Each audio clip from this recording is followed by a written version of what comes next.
নমস্কার, সবাই কেমন আছো? আশা করি সবাই ভালো আছো। আমিও বেশ ভালো আছি। এখন 11টা মতন বাজে। এইটা নিয়ে বসে পড়েছি দই আর মুড়ি। ব্লগ আলিক সীমাতে সকলকে স্বাগত জানিয়ে আজকের ব্লগ এখান থেকেই শুরু করছি। প্রচণ্ডভাবে বৃষ্টি হচ্ছিল, এখন একটু পরিষ্কার হয়েছে। মোটামুটি 5টার সময় উঠে দেখেছি বৃষ্টি হচ্ছে। তার আগে থেকে হচ্ছে কিনা আমি জানি না, কিন্তু 5টা থেকে বৃষ্টি হচ্ছে 9:30 অবধি একদম চলেছে, বন্ধ হয়নি। এখন আকাশটা একটু পরিষ্কার হয়েছে, মানে সাংঘাতিক অবস্থা। এবার বৃষ্টিতে সবাই কাঁদছে, যেমন বৃষ্টির জন্য অন্য সময় কাঁদে, গরমে এখন বৃষ্টি কবে ছাড়বে তার জন্য সবাই কাঁদছে, বাবা বৃষ্টি তুমি যাও এবার। মানে মেশিনের কাছে জামা কাপড়ও দুদিন ধরে শুকাচ্ছে না আমার, এমন অবস্থা হয়েছে।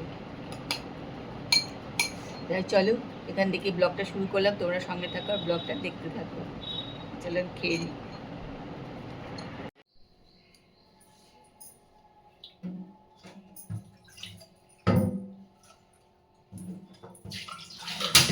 দেখো আজকে সব গাছ ফাছ নিয়ে বসে পড়েছি। এগুলো আজকে সব ধুয়ে একটু পরিষ্কার করে নেব।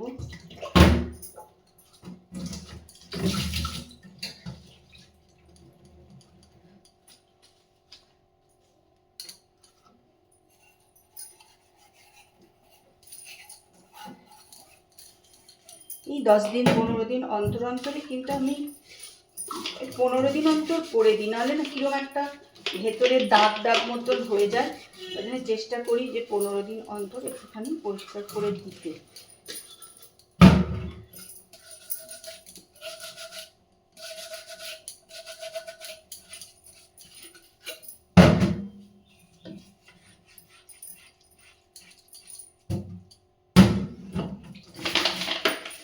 আর জানো তো বাইরেতে প্রচুর বৃষ্টি পড়ছে। আমরা যখন ছোট ছিলাম তখন আমরা কত বৃষ্টিতে ভিজতাম না। এখন বৃষ্টিতে পা দিলেই ভাবি না পা দেবো না, যদি জ্বর হয়ে যায়, যদি এই হয়, কত কিছু ভাবি। আর বাচ্চাদের বৃষ্টিতে ভেজা তো হয়ই না। এখন তো তাদেরকে রেনকোট, ছাতা, কত কিছু দিয়ে তাদের স্কুলে নিয়ে যাওয়া হয়। আর আমাদের বৃষ্টি পড়লে যে ছুটি হতো রেনি ডে, আমরা পুরো ভিজতে ভিজতে বাড়ি চলে আসতাম। যে সে আনন্দ ছিল, সেই আনন্দগুলো মনে হয় এখনকার বাচ্চারা পায়ই না। তারা জানলা দিয়ে হাত বাড়িয়ে বৃষ্টি একটু ছুলো কি ছুলো না, মারা বললো এই ঠান্ডা লেগে যাবে, কালকে আর স্কুলে যেতে পারবি না। আমি কিন্তু ফিল্টারের জলেই দিই, জানি না এমনি জলে ফিল্টারের জলে দিয়ে তফাৎ কি হয়। যদিও ফিল্টারের জলটা একটু পরিষ্কার থাকে, ওই জন্য এই ফিল্টারের জলটার মধ্যেই দিয়ে দিই, জানো তো।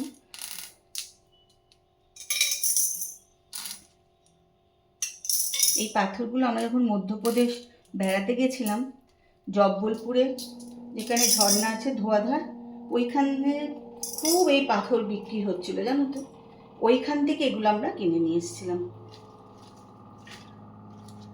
খুব সুন্দর কিন্তু পাথরগুলো দেখতে, খুবই সুন্দর, একদম পুরো কাচের মতন লাগে। এখানে এগুলো কিন্তু এরম পাথর পাওয়া হয়তো যায়, খুঁজলে হয়তো আমরাও পাবো, ঠিক করে খুঁজি না তাই। একটা তৈরি হলো।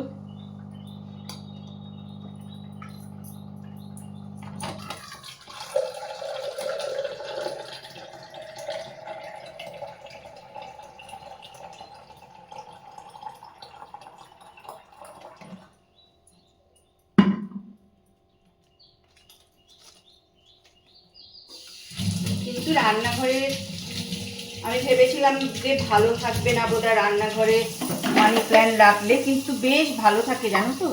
আর জানলার কাছে রাখি তো, মানে সবটাই ভালো পায়, ওই জন্য বেশ কিন্তু ভালোই থাকে। যাক চলো তাহলে এগুলো সব রেডি করে নিই।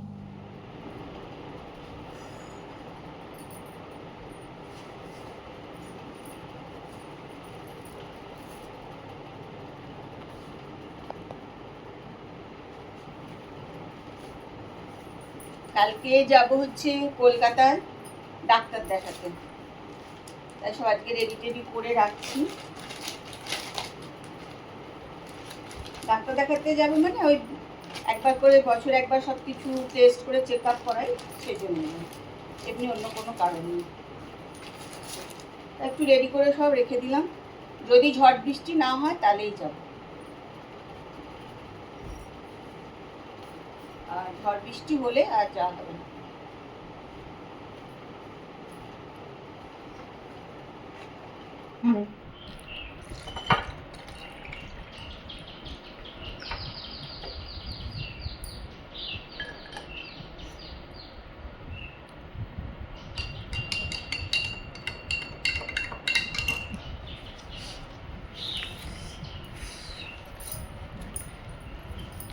বৃষ্টি হচ্ছে বলে কিন্তু একটুও ঠান্ডা নেই, গরম ওয়েদার একদম। সারাক্ষণ কিন্তু তোমার পাখার তলায় থাকতে হবে, তাহলে তুমি থাকতেই পারবে না।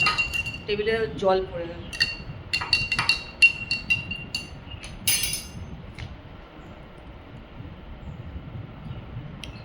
আর এটা খাচ্ছি তার আর একটা কারণ আছে, কালকে হঠাৎ করে দেখছি পা না এমন স্টিফ হয়ে গেছে, মানে শক্ত মতন হয়ে গেছে।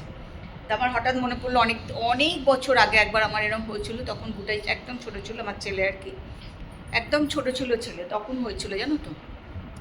তা তখন তো আমার শাশুড়ি মাও ছিলেন, বললো না ডাক্তার দেখিনি, এমন পা শক্ত গেছে, হাঁটতে পারছে না কেন।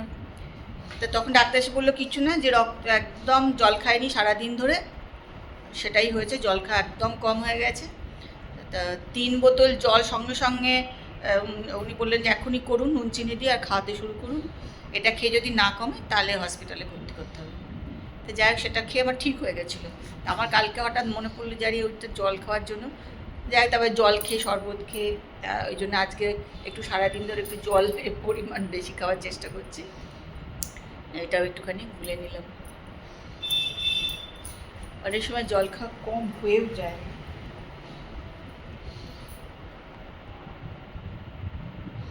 সবাই জল ঠিকঠাক করে খাও।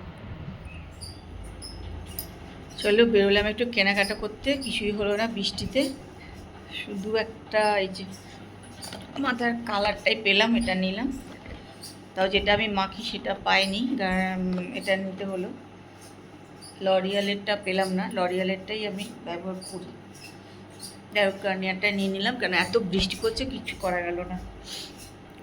তারপরে চলে এলাম কৃষ্ণার বাড়ি, একটু বসবো, ভিজেও গেছে, মাথাটা তো ভিজে গেছে, আটা টাটা দিয়ে তবে চলে যাবো বাড়ি। কৃষ্ণার বাড়ি আসার সঙ্গে সঙ্গে কৃষ্ণা খাবার রেডি, মানে দিয়েছে দেখো মুড়ি, আর এখানে দিয়েছে নিমকি, তালের বড়া, এগুলো খাওয়া আর বুঝেছো কী হবে।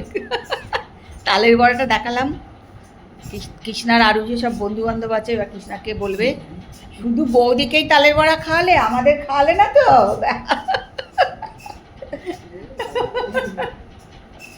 কালকে থেকে আবার কৃষ্ণের, কাল না পরশু থেকে একটা ফোন হয়তো কেউ করবে, কি গো আমাদের তালের বড়া খাওয়ালে না তো। এই যে কৃষ্ণাও মুড়ি আর সিঙ্গারা নিয়ে বসে পড়েছে। কৃষ্ণা তালের বড়া বিক্রি করছে, যদি কেউ কেন কিনতে পারো। একটুখানি কেনাকাটা ছিল, সেটা করে কৃষ্ণার বাড়ি গেলাম, একটু আটা টাটা মারলাম, মেরে চলে এসছে এবার বাড়ি। এখন এবার খাবার দাবার গরম করবো, রাতের খাবার দাবার।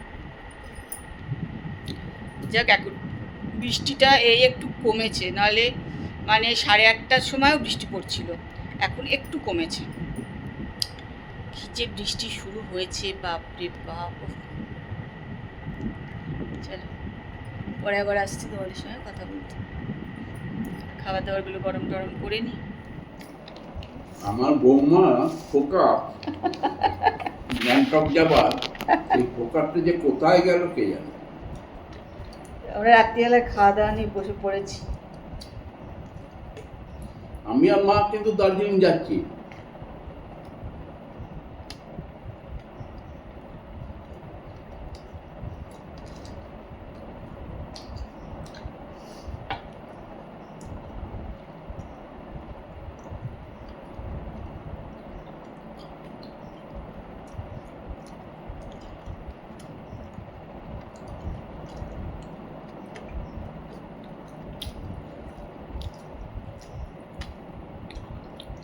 আর এখান থেকে যে দরজা থেকে টোটোটা ছেলেটা পেয়ে গেলাম তো, হুম। এবার ও দেখছি প্রথমে এখানে চাকাটা ড্রেনের ঠিক গায়েরাম ফেললো, বলছে নামুন নামুন। আমি আবার নামলাম, আমি একটু ভিজেই গেলাম। তারপরে উঠে ওমা দেখি ও নিয়ে গাড়ি নিয়ে বুনো মসজিদ দিয়ে চলে যাচ্ছে। আমি তুই বুনো মসজিদ দিয়ে গেলি কেন? তুই তো বালিমোড় যাবি রে। একটা বাচ্চা ছেলে এখান থেকে উঠলো, বললো আমি সুইচ সেন্টারের ওই দিকে নামবো। ওকে নিচ্ছিলাম, নে সুইচ সেন্টার ওখানে নামবে, আমি তো বালিমোড়ে যাবো। নিয়ে ওকে তখন নিল না, আমি তো সেদিকে যাচ্ছিস শোনো, না। তুই তো বালিমোড় যাবি। হুম। বলছে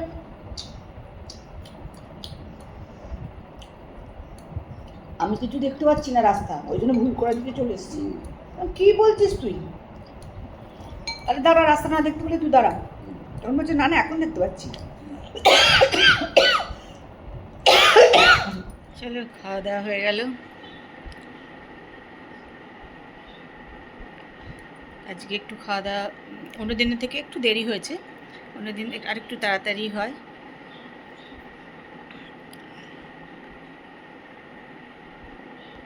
চলে এসেছি ঘরে, মানে বৃষ্টি ওই রাত 9টার পর বোধহয় একটু থামলো আর কি মনে হয়।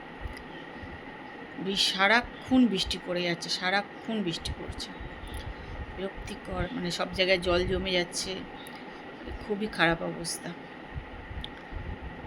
যাই হোক, আজকে ব্লগ তো এখানেই শেষ করছি। কালকে আবার একটা সুন্দর সকালে সুন্দর ব্লগ নিয়ে চলে আসবো। ততক্ষণ সবাই সুস্থ থেকো আর ভালো থেকো।